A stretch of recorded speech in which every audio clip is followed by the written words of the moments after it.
Hello my friends and welcome to my channel Artsy Not Fartsy. My name is Julia and today I'm excited for you to follow me through this mixed media journey. Today I will use everything you see on my desk and a little bit more as I do this timholtz project that has been cooking in my mind for some time now. So let's get started.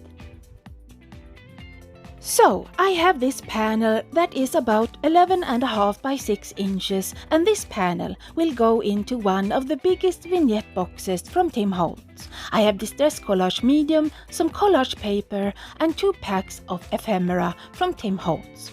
I start with the collage paper, rolling it out and deciding which pieces I want. To get the pieces I like the most from this paper, I tear them out.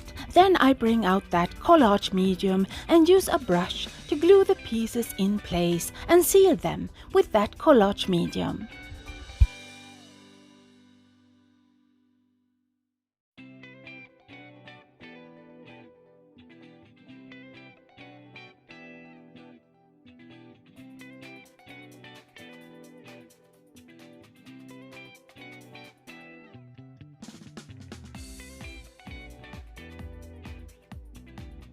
I cut off the excess paper and turn my attention to the bigger ephemera pack and choose pieces I like. Then I do the same procedure as before. I glue them in place with collage medium and seal them with a coat on top as well.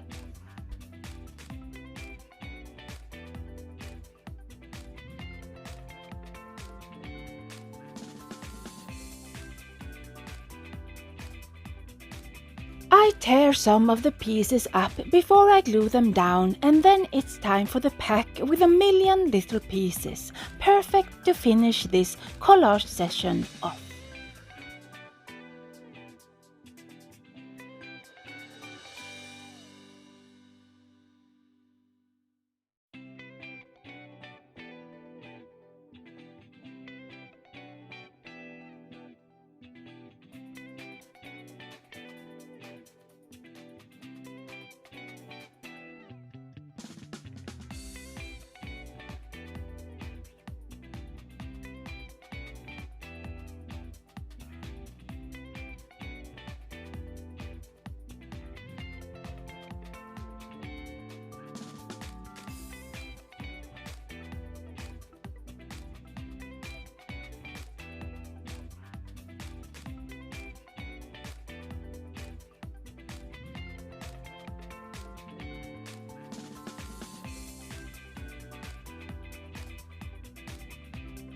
Next, I have a jar of Distress Crackle texture paste and a brick stencil, and I push the paste through the stencil.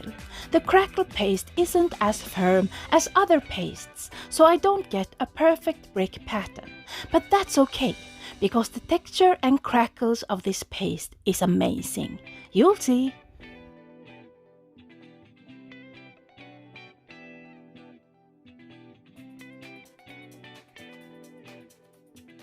While the crackle texture paste is drying, I do some stamping with my favorite cats, Snarky Cats by timholtz, and I stamp the cat I want, cover him with Wow's clear metal embossing powder and melt with my heat tool.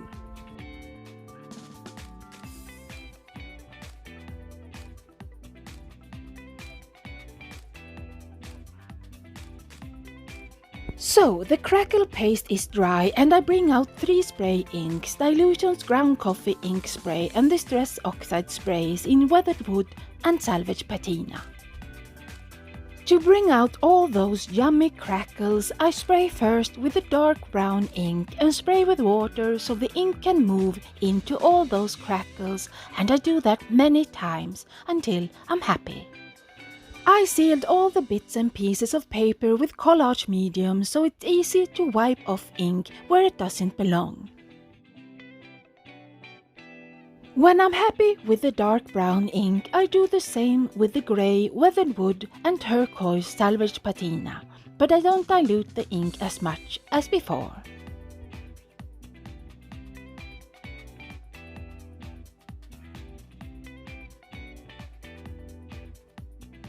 To enhance the contrasts on this background, I bring out a distress crayon in black soot and go around the edges, smudging that black into the crackles.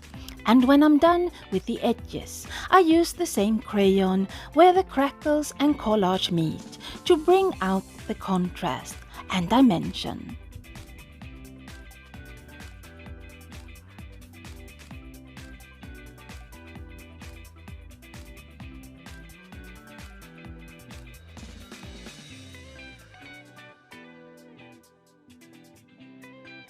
I have all these extra inked backgrounds from earlier projects, and I also bring out this die set from Holtz and Sizzix with quirky flowers, and I use my die cutting machine to cut out flowers with so many colors and so much texture.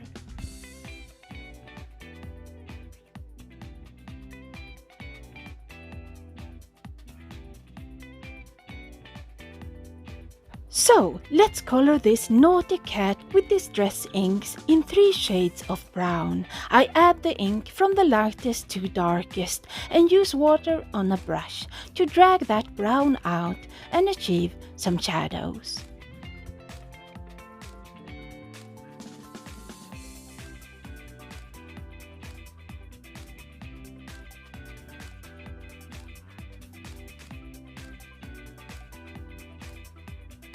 Coloring a cat and drinking coffee is one of life's best combos.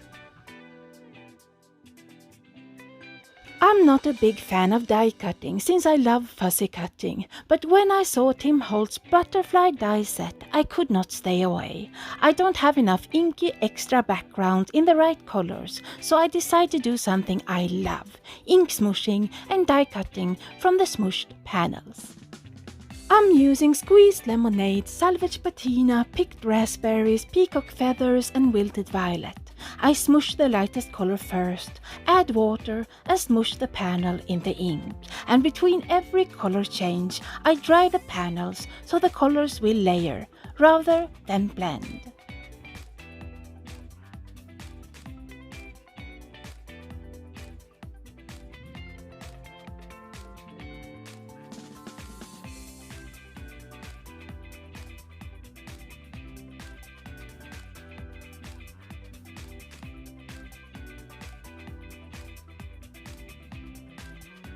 While my ink smooshed panels dry, I bring out that background panel with collage and crackles. I absolutely love this background and know I will have to recreate it in the future. I use Distress collage medium as a glue since it's a very strong glue and glue that panel into the vignette tray. So, my summery happy ink smooshed panels are dry and it's time to die cut. I die cut 3 butterflies from the panels and save the rest for future projects. I only end up using 2 butterflies, but I think they are spectacular.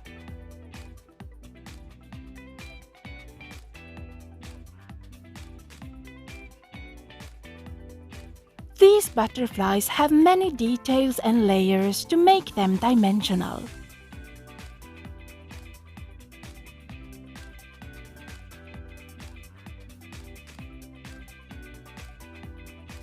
I use tweezers and a fine-tipped matte glue from Art Glitter Glue to put the butterflies together. And the more pieces that are in place, the more I love these butterflies.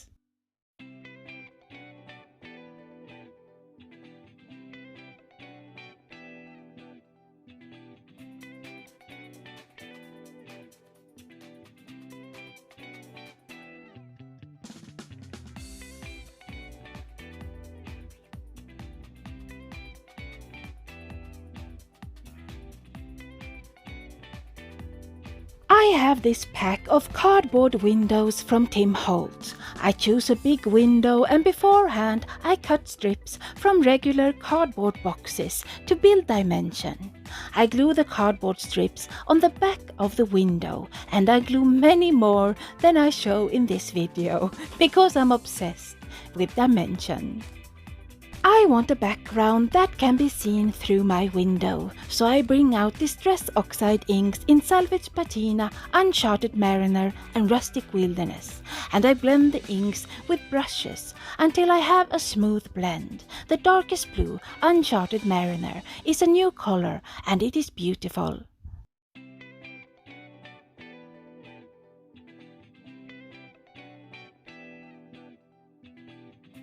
When I'm happy with my blend, I spray some water in my hand and flick water droplets onto my inky background. The water reacts with the inks and I pick up color with a paper towel. So, here is that window built up with cardboard strips and I'm so happy with the dimension. I use glue to glue that background to the window.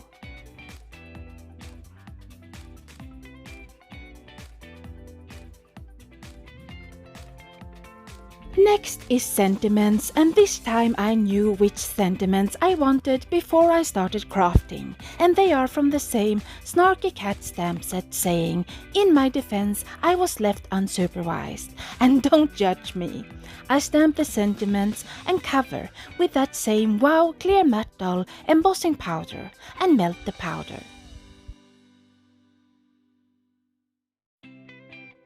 It's now time to put this shadow box together, starting with my whimsical flowers. I want it to look like rows of flowers in front of each other and taller flowers at the back, so I get that dimension I like. I glue the first row of flowers flat against the background, and when I get to the second row of flowers, I put 3D foam squares behind them. For the third and fourth row, I use sides of the box to secure them in place, and sometimes I fold the stems like the letter L and get them to stand on their own. I have no perfect way of doing this, and I did have to use my limited patience a lot to get the look I wanted. When I have all my flowers in place, I finally get to glue that window in place higher up on the background. I want my cat to hang from the window, so I cut out the top portion of another cat and glue them together so the cat is more sturdy, and then I glue the cat hanging from the window sill. Next, I glue down my butterflies, one next to the cat and the other in the left corner of the window, and I just love the pop of color against the grungy background. To finish this project, I glue down my sentiment strips on the edges of the box. And now, this Timholtz mixed media shadow box is finished, and I had so much fun. I hope you did as well, and I hope you know how happy and grateful I am that you spent this time with me. Until the next time, happy crafting!